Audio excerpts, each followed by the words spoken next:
So I'm an associate attorney at an estate planning law firm. We have 7 team members. It's 3 attorneys and 4 staff. We did about $710,000 last year, and we are on pace for about $875 this year.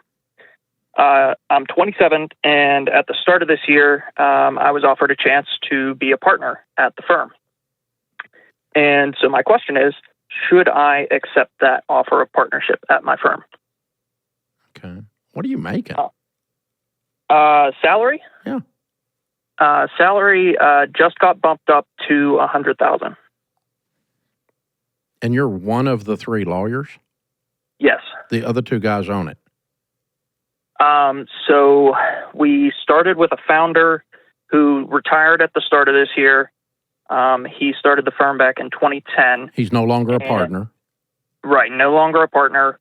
And so there's the managing partner, and then there's myself and another associate. And so there's only one guy owns it right now? Right, that's correct. Okay. All right, and he's offering both of you a partnership? That's correct. Okay.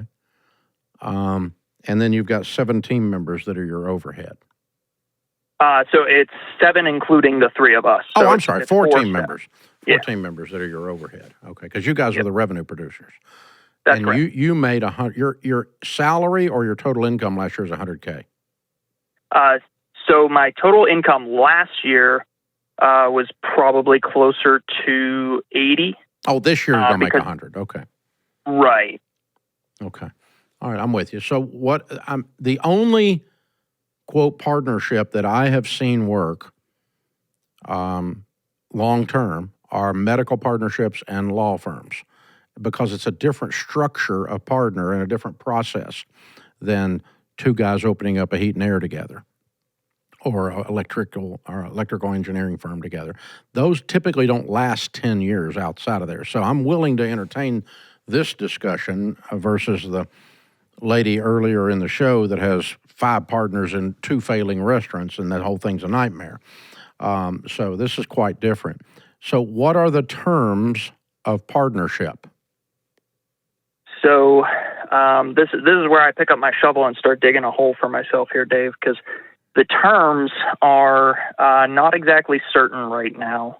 We've had verbal discussions, but it comes down to the managing partner doesn't want to require us to buy in to the firm, so he's more or less gifting myself and the other associate 20% equity stake in the firm. Mm-hmm.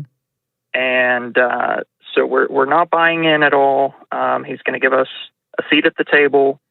And up until recently, we had been discussing certain requirements as far as the revenue production that each of us would be expected to maintain in order to maintain our seat at the table.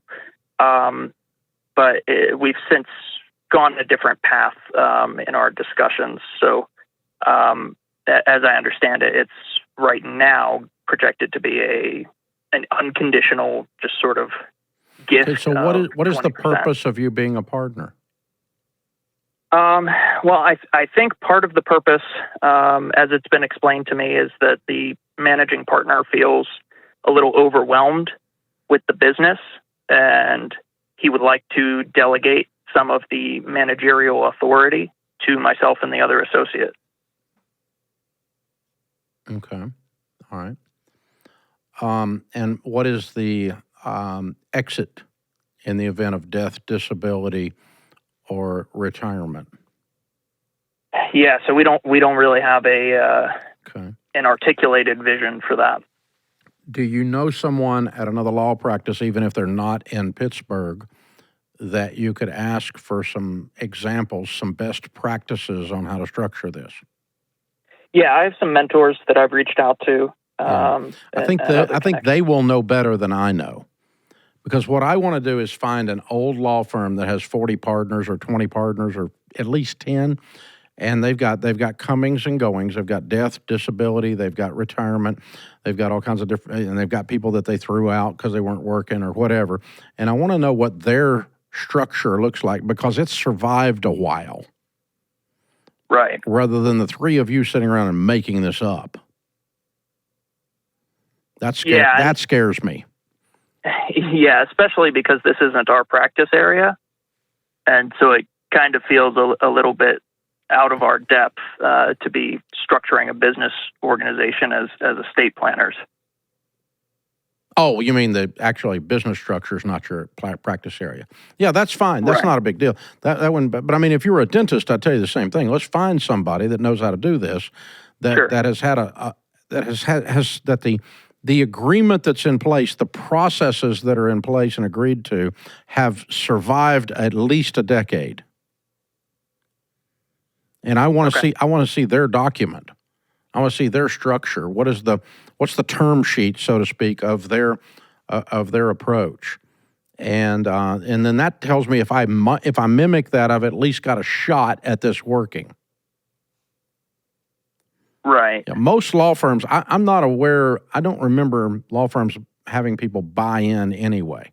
When you make partner, it's usually because you worked your butt off for a period of time, and they want to keep you around, and so they make you partner so that you share in the profits of the law firm and you create your revenue stream as well.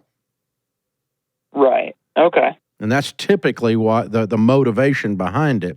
And so today you get paid a salary or an hourly or whatever, but they're making a profit on every one of your hours. Right? Well, no. Profit is another concern for why I might turn down this opportunity. So we, like I said, did 710 last year. We're on pace for about 875 this year.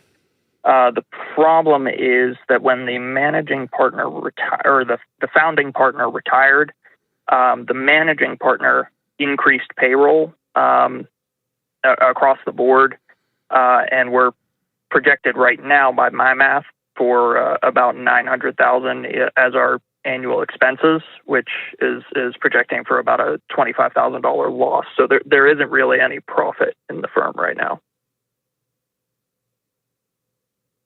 Yeah, that's kind of a problem. Yeah. Yeah, you want me to become a 20% owner in something that loses money? Oh, thank you for the gift. Yeah. Yeah. Yeah, so it kind of feels like we've been, when the founding partner was running things by himself, it was sort of a treadmill operational, treadmill operator type of stage, and then he added somebody else, the current managing partner, to the treadmill with him, and now the founder left, and the managing partner is by himself on the treadmill, and he's looking for other people to join on the treadmill and power it. Yeah, you're exactly right. Yeah, it might be wise then. You do need to get some best practices that I can't provide you. I don't have the knowledge as far as how to structure something. B, it might be wise to tap the brakes and let's get the thing profitable. And that's your math. Let's see his math. And, the three of you sit down together and say, okay, we're going to work to help you get it profitable. When we get it profitable, let's revisit the thing, because there's no point in making us a 20% owner in a losing endeavor. It doesn't do you any good, doesn't do us any good. Because I'm not writing you checks to become an owner. I can tell you that for sure. Right. And so I think you tap the brakes. I think it's wise for him and you. Let's get this thing up and running. Let's get the wrinkles ironed out after the other guy left, and we got to get the overhead to match the revenue. Let's all jump in here and create a bunch of revenue, a bunch of billable hours. Let's go to get our work done, and let's get the thing to $1.5 million, and it's making $300,000 or $400,000, and then we got something to talk about. And then if you want to give us a seat at the table, fine. Meantime, if you need a little help with the administrative stuff, I'll throw in any hours I got. I'll just help you, and let's just try to get it going, because it's a small operation. Sure. It's not 60 or 70 people running around the building. I mean, you two lawyers can help him manage the 3 people or 4 people. That's not really, and a little bit of administrative stuff. So I can take some of that on as just a part of being an employee here. That's fine. And meanwhile, let's go make a little money, and then let's revisit this in a year if we can get it running and get things moving. and then there's a benefit to it. You don't have to give me 20% to get a little help with the admin. I'll just help you.